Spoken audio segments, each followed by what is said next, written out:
Jesus Nazareno, awit at papuri, alay namin sa'yo, dinggin ng dalangin at pagsamo ng bayan mo. Viva pong Jesus Nazareno. Sa ngalan ng Ama at ng Anak at ng Espiritu Santo, Amen. ang pagpapala at kapayapaan mula sa Diyos na Ama natin at sa Panginoong Hesukristo naway sumainyo. At sumaiyo rin. Ngayon po ay ginugunita natin ang kapistahan ni San Roque, tagapagpagaling. Mga kapatid, aminin natin ang ating mga kasalanan upang tayo'y maging marapat gumanap sa banal na pagdiriwang. Inaamin ko sa makapangyarihang Diyos at sa inyo mga kapatid na lubha ako nagkasala sa isip, sa salita at sa gawa at sa aking pagkukulang. Kaya isinasamo ko sa mahal na Birheng Maria, sa lahat ng mga anghel at mga banal at sa inyo mga kapatid na ako'y ipanalangin sa Panginoong ating Diyos. Kawaan tayo na makapangyarihang Diyos, patawarin tayo sa ating mga kasalanan at patnubayan tayo sa buhay na walang hanggan. Amen. Panginoon, kaawaan mo kami. Panginoon, kaawaan mo kami. Kristo, kaawaan mo kami. Kristo, kaawaan mo kami. Panginoon, kaawaan mo kami. Panginoon, kaawaan mo kami. Manalangin tayo. Ama naming makapangyarihan, ang pagkauliran at pag-aampon ng mga banal ay inilaan mo para ang kahinaan nami huwag humadlang sa pagtahak sa landas ng kaligtasan. Ipagkaloob mong kaming nagpaparangal sa pagsilang ni San Roque sa kalangitan ay makadulog sa iyo sa pagtalunton namin sa kanyang pinagdaanan sa pamamagitan ni Jesucristo kasama ng Espiritu Santo magpasawalang hanggan. Amen. Magsiupo muna ang lahat.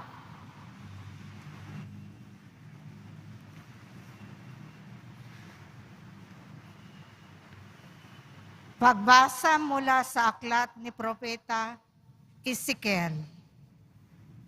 Sinabi sa akin ng Panginoon, Tao, sabihin mo sa pinuno ng Tiro na ito ang ipinasasabi ko sa kanila. Sa iyong kapalaluan ay siparang mo isa kang Diyos. Nakaluklok kang parang Diyos sa gitna ng karagatan. Bagamat ang totoo'y hindi ka Diyos, kundi tao lamang. Pinipilit mong abutin ang isipan ng isang Diyos. Akala mo'y matalino ka, Pakay Daniel. Akala mo'y alam mo ang lahat ng bagay, kahit pa anong lihim. Sa dunong mong kalaman ay nagkamal ka at nakapagbunto ng pilak at ginto. Sa iyong ngang nalalaman sa larangan ng kalakal, patuloy na lumaki ang iyong kayamanan. Dahil dito, naging palalo ka. Kaya naman, ito ang ipinasasabi ng Diyos na Panginoon. Pagkat pilit mong ipinapantay sa Diyos ang sarili, ipalulusob kita sa pinakamalupit na kaaway sa daigdig. Wawasakin nila ang lahat ng ari-arian mo na pawang kinamtan sa tusong pamamaraan. Ihuhulog ka niya sa lalim na walang hanggan. Papatayit, hihahagis sa pusod ng dagat. Sa harap kaya ng mga papatay sa iyo, ay masabi mo pang ikaw ay Diyos? Noon mo malalamang ikaw pala ay tao lamang. at may kamatayan. Parang aso kang papatayin ng mga dayuhan. Akong Panginoon ang may sabi nito. Ang salita ng Diyos. Salamat sa Diyos. Nasapa siya ng may kapal ang buhay at kamatayan. Nasa pasya ng may kapal ang buhay at kamatayan. Ipinasya ko nang sila'y lipulin at pawiin sa alaala ng madla. Ngunit di ko tutuluran ang kanilang kaaway ay maghambog at sabihin, Nasa pasya ng may kapal ang buhay at kamatayan. kami ang lumupig sa kanila at hindi ang Diyos nila. Mahina ang pangunawa ng Israel at sila'y maituturing na bansang mangmang. Nasa pasya ng may kapal ang buhay at kamatayan. Paanong ang 1,000 ay matutugis ng isang tao at mapipigilan ng 2 ang 1,000? Sila'y pinabayaan ng Diyos na puon. Itinakwil na sila ng kanilang dakilang Diyos. Nasa pasya ng may kapal ang buhay at kamatayan. Darating ang araw ng aking paniningil at paghihiganti hanggang sa sila'y humupay at mabuwal, pagkat ang wakas nila ay malapit na. Ililigtas ng puon ang kanyang bayan. Siya'y mahahabag sa mga naglilingkod sa kanya. Nasa pasya ng may kapal ang buhay at kamatayan. Magsitayo na po ang lahat.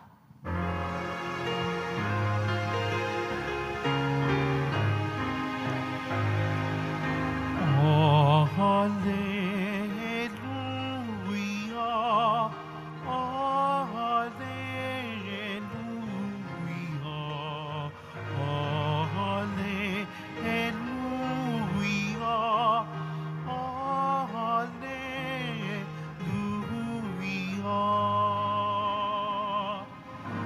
Si Kristo ay naging dukha upang tayo'y managana sa bigay niyang pagpapala. Oh, hallelujah. Oh, hallelujah. Oh, hallelujah. Oh, hallelujah.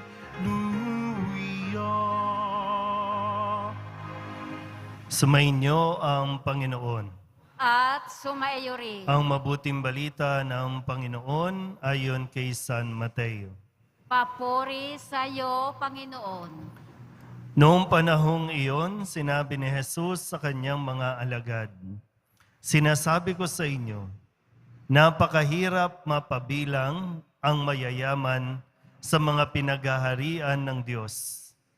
At sinasabi ko rin sa inyo, madali pang makaraan ang kamelyo sa butas ng karayom kaysa pasakop sa paghahari ng Diyos ang isang mayaman."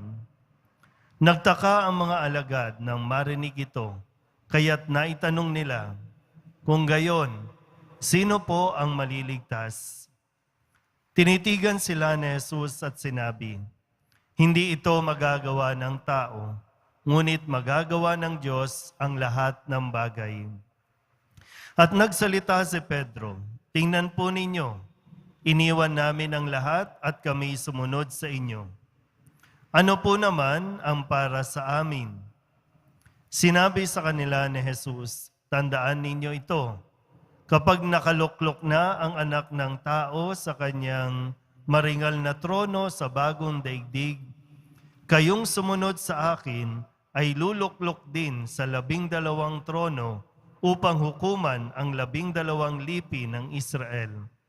At ang sino mang magtiis na iwan ang tahanan, mga kapatid, na lalaki at babae, ama, ina, mga anak, o mga lupain alang-alang sa akin, ay tatanggap ng makasandaang ibayo at pagkakalooban ng buhay na walang hanggan. Ngunit maraming una na magiging huli at maraming huli na magiging una. Ang mabuting balita ng Panginoon. Pinupuri ka namin, Panginoong Heso Kristo. Magsiupo muna ang lahat. Isang mapagpalang araw po sa inyong lahat.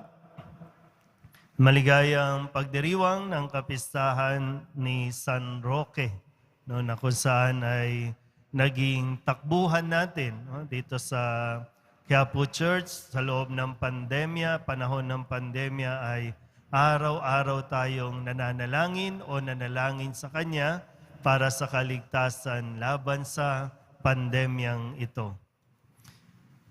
Bagamat ipinagdiriwang natin ngayon ang kapanganakan ni San Roque sa langit, ito rin nawa ay maipagdiwang ng ating mga kakilalang mga yumauna. Dahil ang lahat naman po sa atin, ang hangad ng Diyos ay tayo po ay makapasok sa kaharian ng langit. Kaya ngayon tanong po dito, no? Kung ganon, sino po ang maliligtas? Sino ang makakarating sa langit? Kung sa paliwanag ni Jesus na mahirap para sa mayayaman, hindi lang basta mahirap, napakahirap mapabilang ang mayayaman sa pinaghaharian ng Diyos. So wala po akong kakilala na namatay na lahat ng yaman niya, titulo ng bahay, titulo ng lupa, o kung anuman, mga alahas, ang madadala niya kapag siya ay namatay. O pwedeng, baka hanggang sa huli, maging kasakiman pa rin ang umiral na ang gusto, pag ako namatay, lahat ng pera dapat nasa kabaong. Lahat ng mga ginto, ilagay dyan sa kabaong. Kasi pag binuksan mo ulit yung pinaglibingan, makalipas ang 5, 10, o 20 taon, wala na yung katawan ng namatay, naagnas na't lahat, buto na lang, pero nandoon ang kayamanan. So, hindi ito madadala sa langit.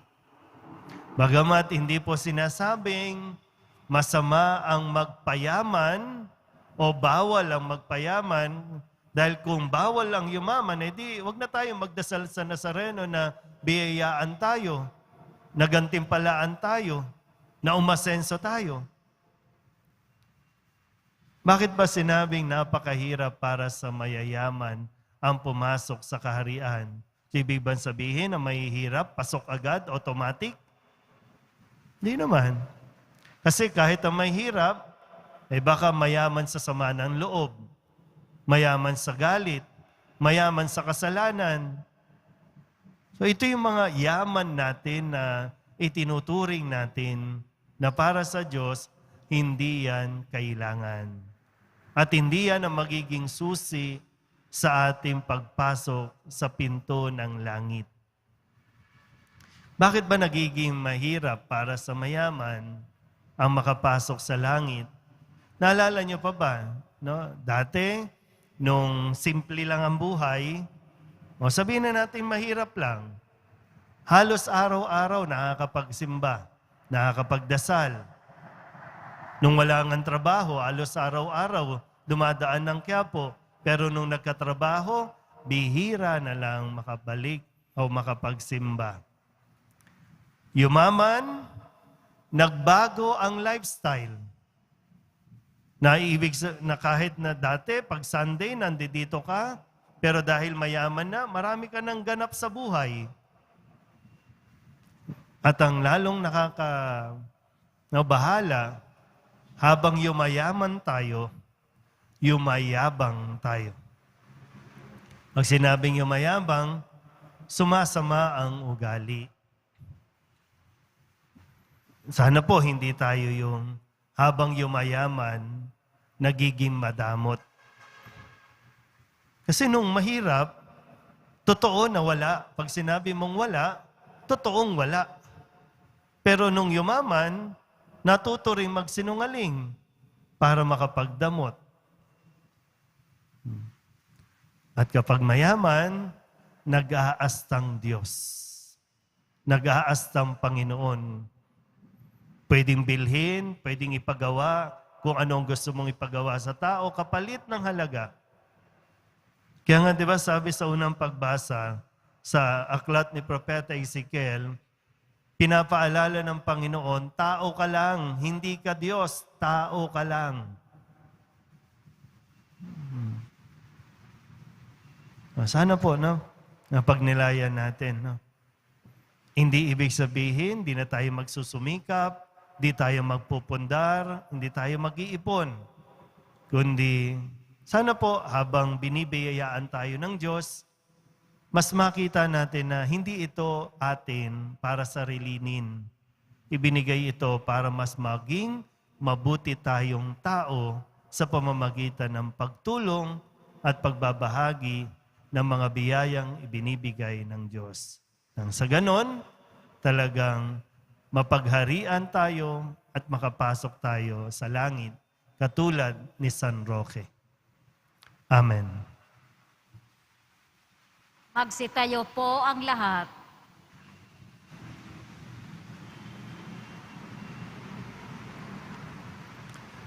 Manalangin tayo sa Diyos Ama para sa katatagan na mapaglabanan ng tukso ng material na bagay at kasiguruhan ang ating pong itutugon.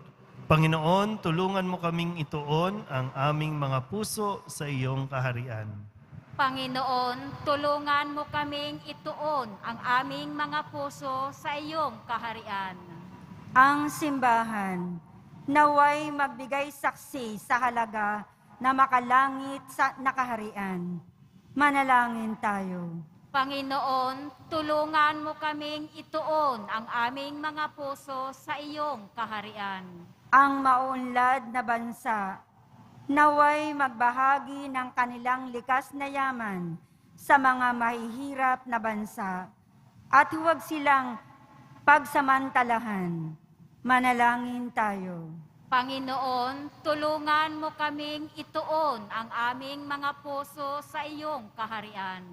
Ang mga Kristiyanong namumuhay sa karangyaan, naway maging matalino sa paggamit ng kanilang kayamanan ayon sa diwa ng pagbabahagi at pagmamahal.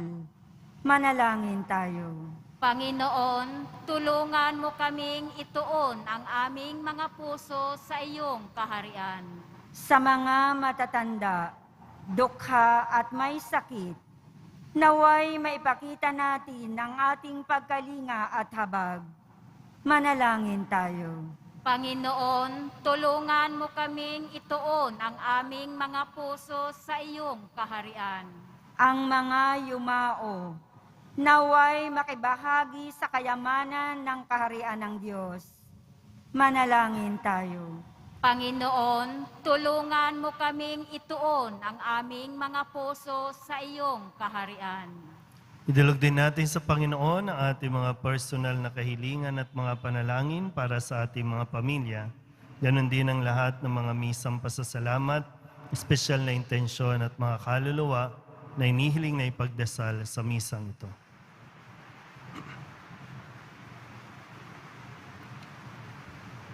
Ang lahat ng ito inihiling namin sa ngalan ni Kristong aming Panginoon. Amen. Magsiupo muna ang lahat.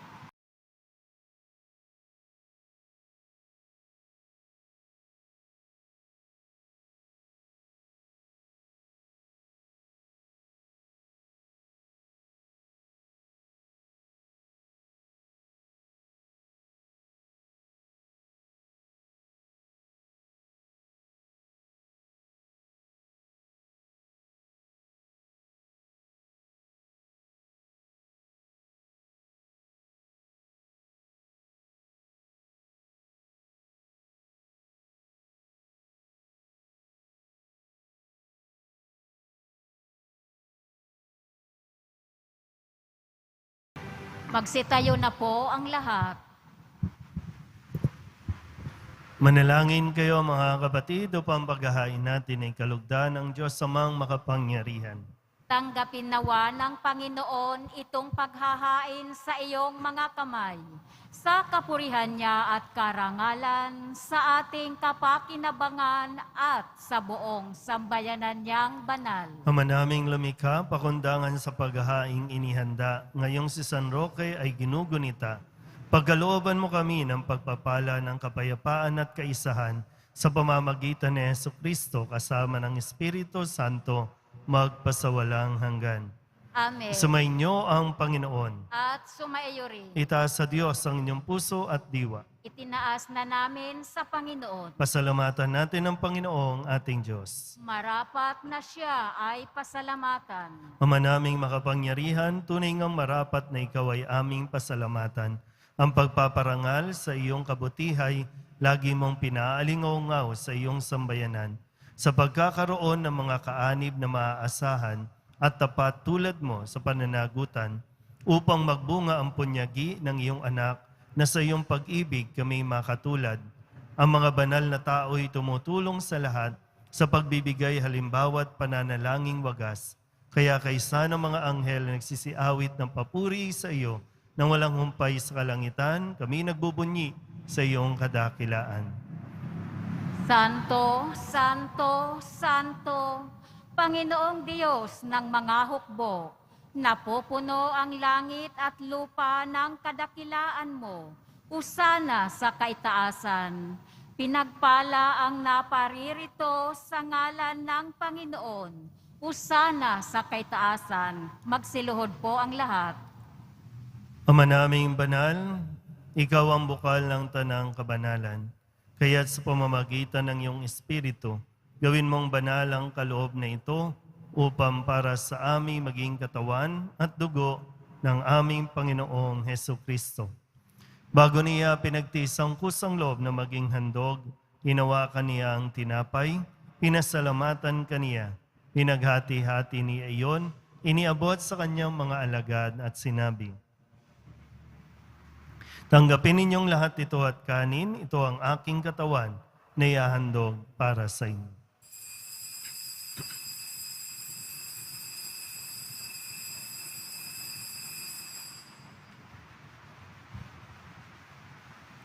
Gayun din naman ang matapos ang hapunan, hinawakan niya ang kalis, muli kaniyang pinasalamatan, inebot niya ang kalis sa kanyang mga alagad at sinabi, tanggapin ninyong lahat ito at inumin. Ito ang kalis ng aking dugo, ng bago at walang hanggang tipan. Ang aking dugo na ibubuhos para sa inyo at para sa lahat, sa ikapagpapatawad ng mga kasalanan. Gawin ninyo ito sa pag-alaala sa akin.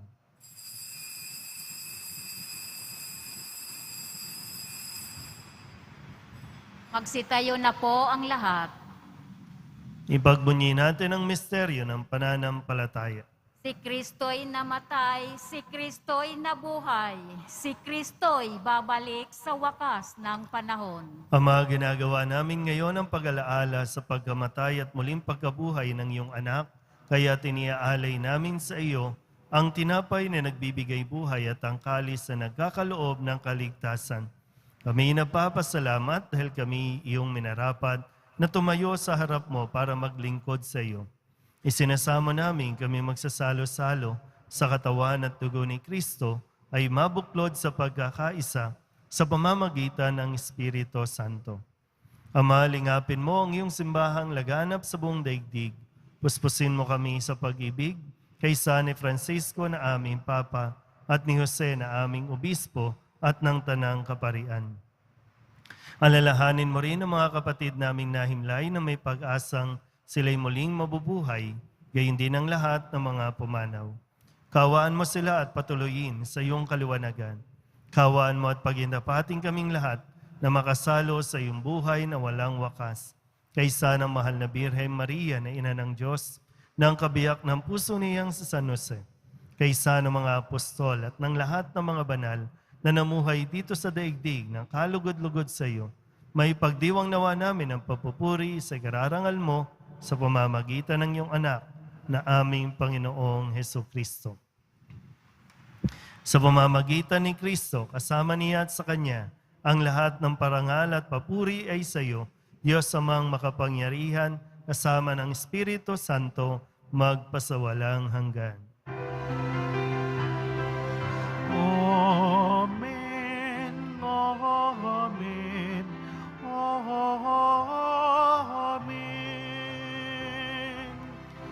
Buong kababaang loob tayong tumawag sa ating Panginoon ng Ama namin. Ama namin, Sumasalangit ka, sambahin ang ngalan mo. Mapasa amin ang kaharian mo, sundin ang loob mo dito sa lupa para nang sa langit. Bigyan mo kami ngayon ng aming kakanin sa araw-araw at patawarin mo kami sa aming mga sala para nang pagpapatawad namin sa nagkakasala sa amin. At huwag mo kaming ipahintulot sa tukso at iadya mo kami sa lahat ng masama. inihiling namin kami iadya sa lahat ng masama, pagkalooban ng kapayapaan araw-araw, iligtas sa kasalanan at ilayo sa lahat ng kapahamakan, samantalang aming pinananabikan ang dakilang araw ng pagpapahayag ng tagapagligtas naming si Hesu Kristo. Sapagkat iyo ang kaharian at ang kapangyarihan at ang kapurihan magpakailanman. Amen. Panginoong Hesu Kristo, sinabi mo sa iyong mga apostol, kapayapaan ang iniiwan ko sa inyo, aking kapayapaan ang binibigay ko sa inyo. Tunghayan mo ang aming pananampalataya at huwag ang aming mga pagkakasala. Pagkalooban mo kami ng kapayapaan at pagkakaisa ayon sa iyong kalooban, kasama ng Espiritu Santo, magpasawalang hanggan. Amen. Ang kapayapaan ng Panginoon ay laging sumainyo. At sumaiyo rin. Magbigayan po tayo ng kapayapaan sa isa't isa. Kordero ng Diyos na nag-aalis ng mga kasalanan ng sanlibutan, maawa ka sa amin. Kordero ng Diyos na nag-aalis ng mga kasalanan ng sanlibutan, maawa ka sa amin. Kordero ng Diyos na nag-aalis ng mga kasalanan ng sanlibutan, ipagkaloob mo sa amin ang kapayapaan. Magsiluhod po ang lahat. Ito ang kordero ng Diyos. Ito ang nag-aalis ng kasalanan ng sanlibutan. Mapalad ang mga inaanyayahan sa kanyang piging. Panginoon, hindi ako karapat-dapat na magpatuloy sa iyo, ngunit sa isang salita mo lamang ay gagaling na ako.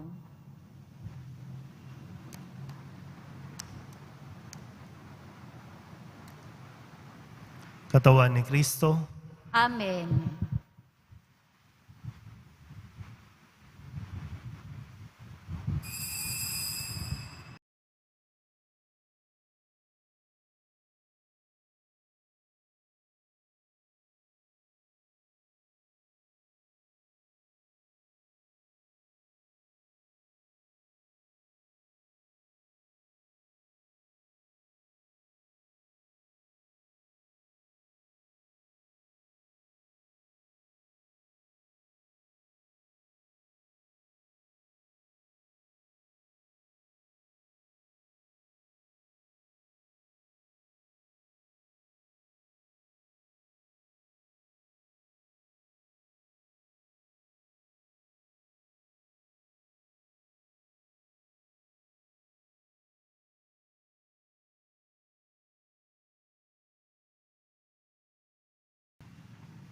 manalangin tayo. Ama naming mapagmahal, ang aming pakikinabang ngayong ginugunita sa San Roque ay magpabanal nawa sa aming kalooban upang kami paging tapating makasalo sa iyong sariling buhay sa pamamagitan ni Hesu Kristo kasama ng Espiritu Santo magpasawalang hanggan. Amen. Sumainyo ang Panginoon. At sumaiyo rin. Manalangin tayo para sa pagbabasbas. Mahal na pong Jesus Nazareno, inihayag mo sa pamamagitan ng krus ang walang maliw na pag-ibig ng Diyos sa sangkatauhan. Pakinggan mo ang kahilingan ng iyong angkan na nagsusumamo sa iyo. Makamtanawa nila ang iyong katugunan at tanggapin ang kasagutan na may utang na loob na tinatanaw. Basbasan din po ninyo ang mga dala-dala nila, mga imahin at dasalan, at lahat ng mga may karamdaman. Sa pamamagitan ng bendisyon na ito, naway maalala nila ang mga pangako nila noon sa binyag, na ikaw ang kanilang ibigin at paglilingkuran bilang Panginoon magpasawalang hanggan. Amen. At pagpalain kayo ng makapangyarihang Diyos, Ama at Anak at Espiritu Santo. Amen. Mayo kayong taglay ang kapayapaan ng Poong Jesus Nazareno. Salamat sa Diyos. Magandang umaga po.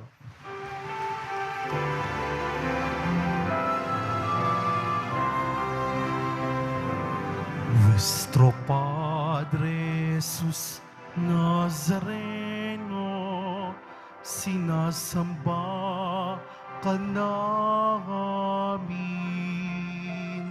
pinipinduho ka namin, aral mo ang aming buhay at kaligtasan. Nuestro Padre Jesus Nazareno, iligtas mo kami sa kasalanan.